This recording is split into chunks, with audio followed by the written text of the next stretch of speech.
कोशिका के अभाव में सजीवों के शरीर का निर्माण संभव नहीं है। बिल्कुल सही है। एक सजीव का शरीर का निर्माण कोशिकाओं के बिना संभव नहीं है। अपवाद सिर्फ वायरस है जिसमें कोई कोशिका नहीं है, फिर भी वे सजीवों के समान व्यवहार करते, तो वो अपवाद है। ठीक है, वायरस को भी पूरी तरह से सजीव नहीं माना गया है, तो एकमात्र इसका अपवाद है। और इस तरह से पूछ रहा है कौन कथन सही है, तो दोनों कथन क्या है, सही है। दोनों कथन क्या है दोस्तों, और इस तरह आपका पहला का आंसर हो जाएगा सी। आ जाए दूसरा पर। दूसरा, कोशिका के किस भाग को सम्मिलित रूप से साइटोसोम कहते हैं? कोशिका के किस भाग को सम्मिलित रूप से साइटोसोम कहते हैं? याद आ रहा है कि नहीं आ रहा है? बताए थे कोशिका का बंटवारा या कोशिका के संरचना का बंटवारा जीव द्रव और कोशिका झिल्ली के रूप में करते हैं अधिकांश जीव वैज्ञानिक। कुछ जीव वैज्ञानिक कोशिका का बंटवारा साइटोसोम और केंद्रक के रूप में करते हैं, साइटोसोम और न्यूक्लियस के रूप में करते हैं। तो साइटोसोम में क्या आता है, याद रखना है, न्यूक्लियस को छोड़कर सब कुछ आता है। न्यूक्लियस को छोड़कर सब कुछ आता है। कोशिका झिल्ली आता है, कोशिका द्रव आता है, कोशिका द्रव में स्थित कोशिकांग आता है, मतलब इनमें से सभी आता है। तो दूसरा का आंसर क्या होगा, डी होगा। दूसरा का आंसर क्लियर। आ जाए तीन पर।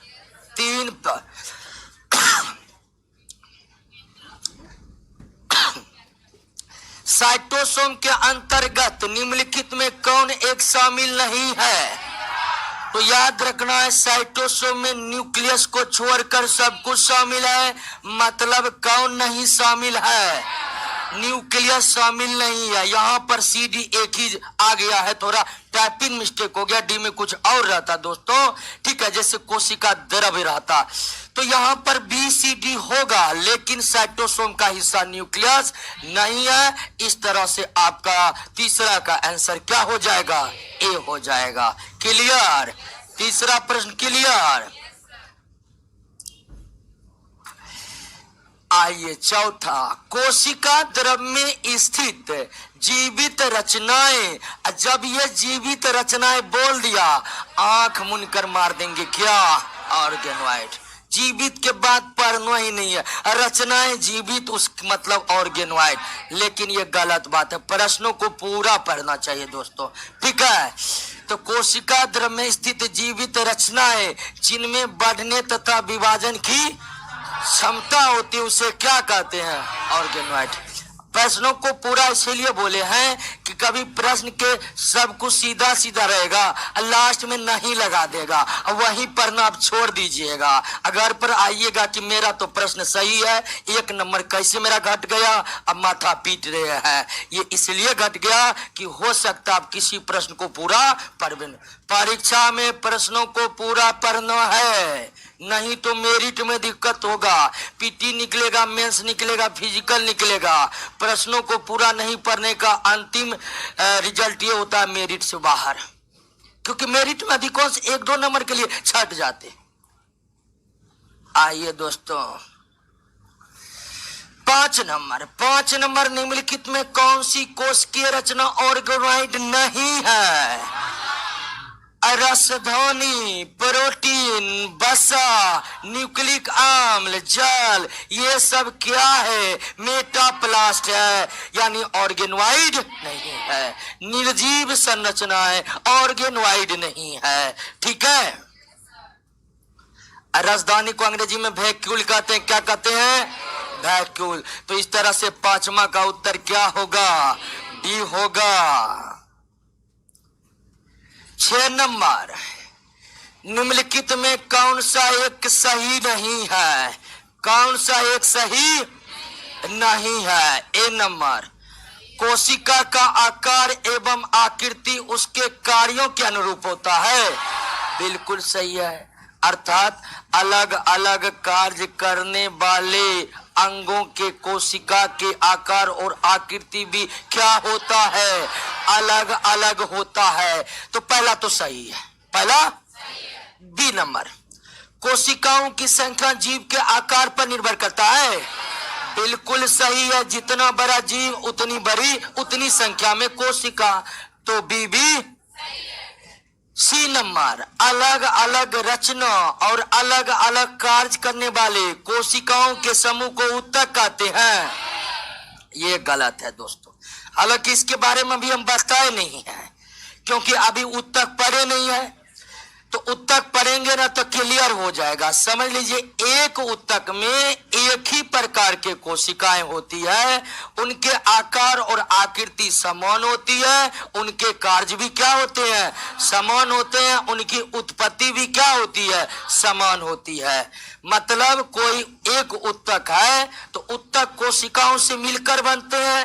तो एक ऊतक में जितने भी कोशिकाएं होगा उसका आकार आकृति समान होगा, उसका कार्य समान होगा, उसकी उत्पत्ति समान होगी। मसलन ऐसा नहीं है कि एक कोशिका माइटोसिस के द्वारा उत्पन्न हुआ है, एक मियोसिस के द्वारा उत्पन्न हुआ है और दोनों मिलकर ऊतक बना लेगा, ऐसा संभव नहीं है दोस्तों। उनकी उत्पत्ति भी क्या होनी चाहिए, समान होनी चाहिए। इसका मतलब सी क्या है, गलत है। डी नंबर में तो क्लियर है, एक ही नंबर का बाद डी नंबर में कहा जा रहा है अलग तरीके से कोशिकाएं अलग अलग आकार की होती है, बिल्कुल होती है। और यह उनके कार्य पर निर्भर करती है, अलग अलग कार्य, अलग अलग शेप और साइज। तो गलत कौन है, सी। छठा का आंसर क्या हो जाएगा, सी। क्लियर। 7 नंबर हम बताए थे काफी डिटेल से फ्लूइड मोजाइक मॉडल के बारे में बताए थे। कर कि तरल मोजाइक मॉडल के संबंध में निम्नलिखित कथनों पर विचार कीजिए। यह मॉडल कोशिका झिल्ली के संरचना को बताता है, बिल्कुल। कोशिका झिल्ली की संरचना यूनिट मेम्ब्रेन मॉडल और तरल मोजाइक मॉडल यानी कि फ्लूइड मोजाइक मॉडल, तो पहला तो सही है। यह मॉडल 1972 में सिंगर और निकोलसन ने प्रस्तुत किया। इस मॉडल के अनुसार कोशिका झिल्ली के संरचना में 2 फॉस्फोलिपिड अणुओं के परतों के बीच बीच गोलाकार प्रोटीन रहता है, सही है। तीनों कथन क्या है, इस तरह से 7 का आंसर हो जाएगा क्या। एक कोशिका झिल्ली की दूसरी क्या थी, unit membrane model, unit membrane model, ठीक है। ये मॉडल किसने दिया, रॉबर्टसन ने। किसने दिया, रॉबर्टसन ने दिया। और इसमें था कि 2 लेयर प्रोटीन के बीच, 2 लेयर प्रोटीन के बीच एक लेयर क्या होता है, लिपिड, एक लेयर क्या होता है, लिपिड। ये क्या है आपका प्रोटीन। तो ये भी याद रखिएगा कि कोशिका झिल्ली के संबंध में एक और मॉडल है यूनिट मेम्ब्रेन, जो रॉबर्टसन ने भिलाई, सीलिया तथा फ्लैजिला जैसी संरचना का निर्माण करती है। ये कोशिका झिल्ली करता है, कोशिका झिल्ली करता है। और ये दोस्तों प्रचलन अंग है, क्या है, एक कोशिकीय जीवों का प्रचलन अंग है। कुछ बहुकोशिकीय जीवों के कोशिका में भी पाया जाता है, क्या, सीलिया और फ्लैजिला। तो बहुकोशिकीय जीवों के संदर्भ में हम आगे पढ़ते जाएंगे, पता चलते जाएगा। तो ये निर्माण कौन करता है, कोशिका झिल्ली, ठीक है। और पौधों में ये सब नहीं पाए जाते हैं, ठीक है।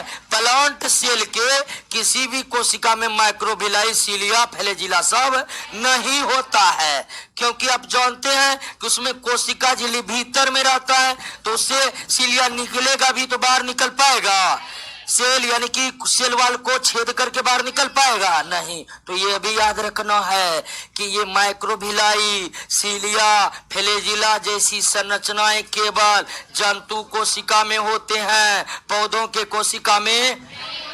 आप प्लांट और एनिमल सेल में जब अंतर पड़े होंगे तो एक अंतर ये भी था कि नहीं था, आगे बढ़ जाते हैं दोस्तों।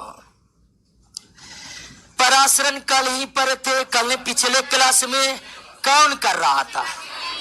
कोशिका झिल्ली। ठीक है, पराशरण की क्रिया कोशिका झिल्ली के द्वारा संपन्न होता है। क्यों? तो पराशरण के लिए अर्धपारगम झिल्ली